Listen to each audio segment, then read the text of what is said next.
Hello mabuhay, I am Jobelyn Ogabang, and now we will tackle about the PNR or the passenger name record. But first, we should know what PNR is. PNR is a record in a database of a computer reservation system or CRS. It contains the itinerary of a passenger and group of passengers. When a passenger books an itinerary, the travel agent will create a PNR on a computer reservation system it uses. This is the PNR booking process, and later you will watch a video about this one. And to complete the PNR booking process, you have to follow the passenger booking record. Number 1 is the data collection. It is the essential trip data that is gathered when a passenger books a flight via OTA or online travel agency, TMC or travel management company, tour operator, and etc. Second is the data submission to CRS.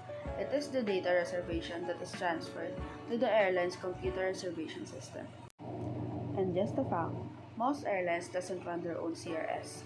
Instead, they host an inventory on managing bookings on one GDS or global distribution system like Amadeus, Sabre, and etc. Third is the initial PNR generation wherein a carrier's operator or a travel agent logs into either GDS or CRS to build a passenger name record file. Fourth is a booking reference. It is the system wherein it generates a booking reference like alphabetical and alphanumerical codes that serves as a digital address of the document in the airline's database.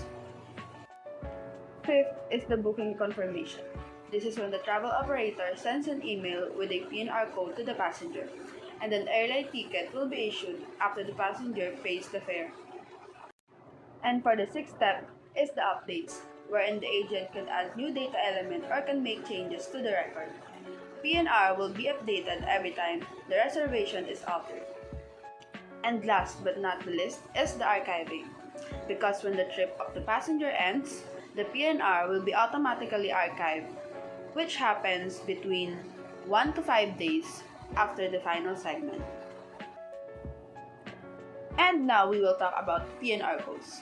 For people who does not know the PNR codes, it looks like a random mixtures of characters and letters, but airline applies a special algorithms to place the letters and numbers into a right place. PNR has its standards like any other, and it was developed by IATA or International Air Transport Association, ICAO or Civil Aviation Organization, and lastly the ATA or the Air Transport Association. And now on the next slide, you will see a step-by-step process on how to create a PNR. Welcome to an Amadeus GDS video tutorial where I will be booking a round-trip international flight itinerary and creating a PNR. My name is Chris Phipp. Thanks for tuning in. Quickly before I begin, big shout out to the excellent faculty of Square One's Travel Industry, Sales, and Technology Training Program. Let's get started with the following scenario. I am working as a travel agent, and client Bucky Fuller, who is residing in Atlantic City, New Jersey, has contacted me to book a round-trip flight to Moscow, Russia on September 9th, and then return home after a week on September 16th. Okay, first thing I want to do is break down what a PNR is and how to complete one successfully. PNR stands for Passenger Name Record. Each PNR consists of a collection of information items called elements and must contain the following 5. Name, which is the passenger's name. Itinerary, which would be the booking for a flight or other service. Contact, a telephone number or contact information for the person making the booking. The ticketing element, which is an indication of the arrangements for issuing a ticket for the booking, and the received from element, which is the name of the person who has made the booking. A helpful trick for remembering these 5 mandatory fields to complete a PNR is the PRINT acronym, PRINT, for phone number, received from, itinerary, name, and ticket time limit. Okay, so here we can see how I log into the Amadeus selling platform. I will be working in training mode, and once I am in, I will proceed by selecting the Command tab. Let's begin with entering the traveler's name. To create a PNR for our traveler, Bucky Fuller, we will want to be sure to use his name as it appears on his passport, which is Buckminster Fuller. Enter code NM for the name, followed by the number 1 to specify a single passenger, followed by the passenger's last name, Fuller, / passenger's first name, Buckminster. So here we have the code NM1 Fuller / Buckminster. Next, we will enter a home phone number of the person who is making the booking, which in this case is our passenger, Mr. Fuller. I will use code APH for add phone home dash their phone number beginning with the area code like so, APH dash 609 space 867 dash 5309. Then to add a received from element, use code RF followed by the name of the person who requested the reservation. Again, our passenger has requested reservation for himself, so we will enter RF, received from, Buckminster Fuller. Now we have entered values for the name, phone, and received from elements. To complete the PNR, we will need an itinerary and a ticketing arrangement. There are several ways to search for flights when building an itinerary. To pull up the flight availabilities, I will need to know the airport or the city codes of both the point of departure and the destination. The codes DAN and DAC are useful tools to encode and decode cities and airports. DAN Atlantic City yields the following information. We see here the city code is AIY, noted here by the letter C for city, but the international airport code is ACY and noted with an A for airport. DAN Moscow reveals several airports, so I will use the city code MOW, which will cover all the airports associated with the city of Moscow. This would be similar to using New York's city code NYC, which will include 3 major international airports in its region: John F. Kennedy International, JFK, LaGuardia, LGA, and also includes Newark Liberty International in northern New Jersey, EWR. Now to find flight availability by departure time, I will use the AD code followed by the date, September 9 in the format, 09 SEP, which is the day of the month, followed by the first 3 letters of the month. If the day happens to be one of the first 9 days of the month, add a 0 to the beginning to keep the date format in 2 numeral characters, such as 09 SEP for September 9th. Then the point of departure, which will be ACY for Atlantic City International, followed by the code of the destination, MOW for all airports in the region of the city of Moscow, Russia. So we have code AD09 SEP ACY MOW. I can specify a time to display the next flights departing at an entered time and later, listing flight departures sequentially. The format for a specified time would be that code followed by a 5A for 5 a.m. or 5P for 5 p.m. No time being specified will default to listing the first flight of the day and displaying them listed by their departure time. Okay, so let's see what results we get with AD09 SEP ACY MOW. These first 3 flights seem to go way out of the way to connect from Atlantic City. The flight listed number 1 has 2 connections, which can be seen here. It departs ACY to Tampa, Florida, before going back to JFK before departing to SVO Moscow for a total flight time of 22 hours and 15 minutes. The next 2 flights are identical. Here I use the MD navigate code to move down the list, displaying the next page of my availability by departure results. The next 3 options have trip times of over 27 hours with 2 connections. This is where I see that it would benefit me to instead search again, this time with the AN code, which is availability neutral. This will display the flights with the shortest time length displayed first and listing them by their flight durations. A quick shortcut I use is holding the Alt and tapping the up arrow to bring back previously entered codes from the session.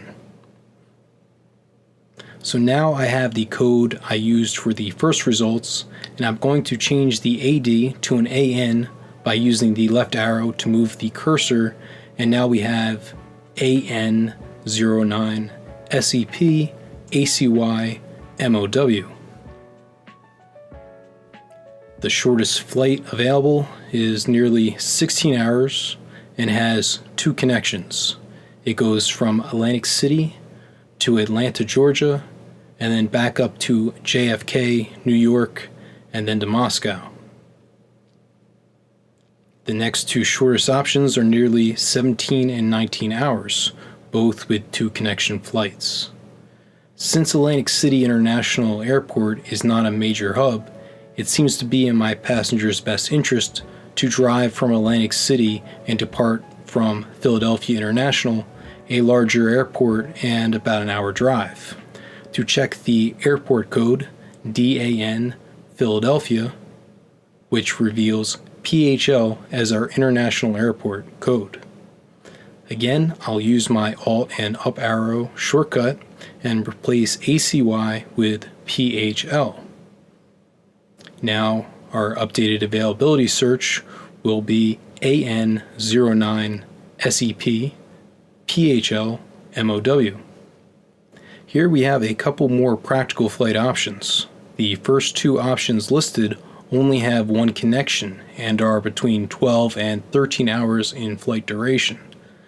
This drive and departing from PHL will save a connecting flight, reducing the shortest flight itinerary from approximately 16 to 12 hours.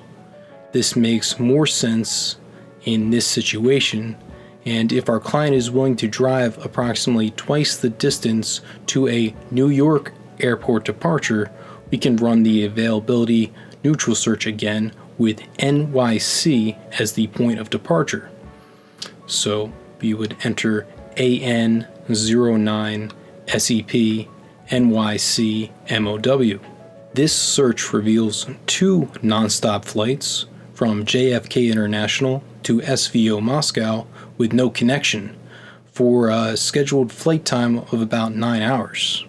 Here I pulled the availability neutral search code again and added the /FN filter for nonstop flights only. Then, since I would like to book a round trip returning 7 days after the departure, I can use *+7, which will show me return flights in 7 days from the departure date. You could alternatively specify a date of return following the asterisks, such as *16 SEP. This will display the same results. So it seems I have 2 flight options for each way. On September 9th, I like flight listed number 1, which departs JFK at 2:20 p.m. and arrives in SVO Moscow at 6:25 a.m. the following morning. it is noted here by the +1E0 that that local time will be the next day from the date of the departure.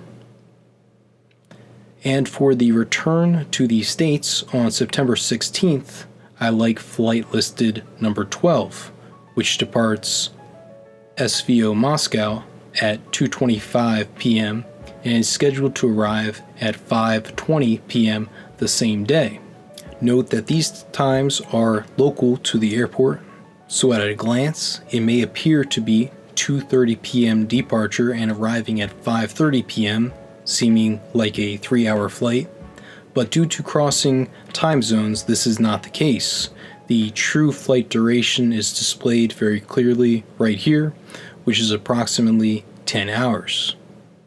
Now that I have flights picked to book, I will use the cell seat code SS, the number of seats, which is 1, the letter Y, which designates economy class, the number 1, which is the corresponding list number of the flight I want to buy the first seat on, followed by an asterisk with the list number of the returning flight, which we see here is number 12.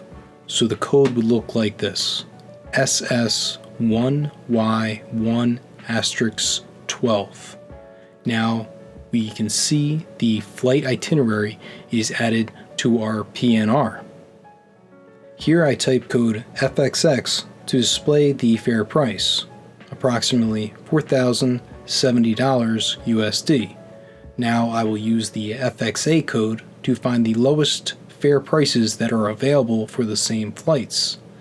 Then I will use the FXB code to rebook the lower fare if available and create the TST, which is the transitional stored ticket. I can type code FXX to take another look at the updated discounted fare price if found. The fare is now approximately $2,300, which is almost half the original booked fare, saving almost $2,000 USD. And you know what Richard Saunders says, a penny saved is a penny earned. Or was it, a penny saved is 2 pence dear? Tell you what I think, all play and no work makes Richard a poor boy. Back to minding my business. Now that we have completed the itinerary element of this PNR, I am not going to submit a payment until after I confirm with the client. To complete and save the PNR, I must have a ticket arrangement element. This is where I will use the ticket time limit by entering code TKTL, which is used to request ticket issuance from your office, today's date, and current local time. If payment is not processed by the time limit expiration, the PNR will be void and need to be rebooked. This completes the final element of the PNR. Now I can use code ET to end the transaction and save, or ER to end the transaction, save, then retrieve and display the booking information. Either way, you will have a confirmation code that represents the completed PNR. Here is the confirmation code. Be sure to save it. To continue booking other accounts, use code IG to ignore the active ticket. IG. Code RT followed by the confirmation code is used to retrieve a saved completed PNR. As so, RT followed by the confirmation code and IG to ignore. When you are finished working with the Amadeus selling platform, remember to use code JO*, jump off, which will log your user account out of all workspaces before you close the client. I really glossed over a lot of information, features, and options in this tutorial. If you are new to this global distribution system, do not be discouraged. This tutorial is more geared to an intermediate trainee. Check out aeuniversity.com and YouTube for more video tutorials and educational materials for training and working in the Amadeus GDS. If you are interested in a professional education in GDS systems or finding work as a travel associate, check out Square One's The Travel Industry Training Program. See in the video comments for more information. Thanks for watching. Again, my name is Chris Phipp, and I am looking for a position in the travel industry. My resume is available on my website, chrisfipp.com, CHRISFIPP.com, along with my up-to-date contact information, and finally, special thanks to Square One and Mary. Hello, mabuhay! I am Jhanella and Nicolas, and now we continue the discussion of Miss Ogabang. However, neither IATA nor any other international organization dictates a universal format, exact number, and order of information pieces for PNRs. These bodies also don't put restrictions on the number of characters to be used for each data element. Due to the absence of unified rules, the file size and its content vary greatly from system to system and may reach as many as 999 data elements if you create a PNR in Amadeus.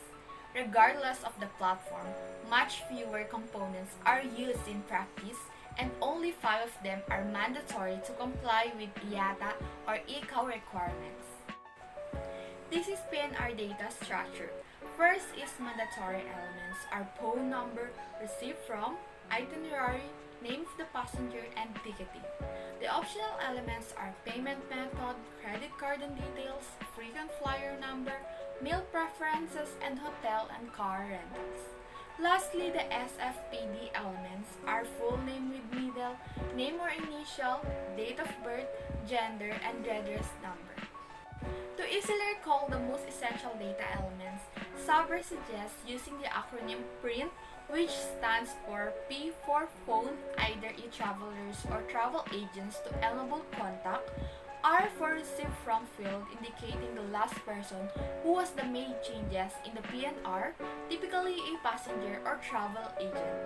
I for itinerary that must include at least one segment of the journey, and for name of the passenger or passengers containing the full first and last name. The middle name is not required, and T for ticketing specifying how and when a ticket is to be issued. Mandatory parts contain essential trip details describing where and when a particular passenger intends to fly. Optional components are added according to the commercial needs of airlines and may include: first is additional itinerary segments that can be a flight, hotel reservation, car rentals, etc. Next is payment method, which is cash, credit, debit card, or check. Next is credit card number. Next is passenger email address. Next is frequent flyer number. Next is travel agency name and address. Next is fare and pricing details. Next is restrictions that may apply to the ticket. Next is age details relevant to the travel, for example, unaccompanied children or elderly people who need assistance. Next is special service requests or SSRs like meals or seating preferences. Next is agency service fees. Next is other remarks related to the trip, and lastly, historical changes to the PNR. A payment method, also called a form of payment, is one of the most important option elements since it's mandatory to issue a ticket and complete the booking process. This information is added to the PNR file after a passenger pays for the flight. In 2009, the U.S. Transportation Security Administration or TSA implemented the Secure Flight Program to screen passengers before they board aircraft flying to, from, or over the United States. Under this mandate, PNRs of travelers making for the land of liberty must contain secure flight passenger data or SFPD elements such as: first is full name with a middle name or initial if it appears on an ID card, passport, driver's license, or another valid identity document with a photo. Second is date of birth. Third is gender. And lastly, the address number issued by the TSA to facilitate identity checks. This unique number is particularly important if a passenger has a common name shared by many people or if he or she has already been misidentified in the past when crossing the US borders. Now we talk about the Secure Flight Passenger Data and Advanced Passenger Information System. The Secure Flight Final Rule obligates airlines to enter SFPD in the PNR and transmit it to the TSA at least 72 hours before the flight departure. If the bookings are created within 72 hours, carrier operators must gather and provide information as soon as possible. Then, the Secure Flight Program matches the SFPD portion against watch lists maintained by the Terrorist Screening Center. Based on the results, the passenger undergoes expedited, normal, or additional screening at the checkpoint or is denied boarding.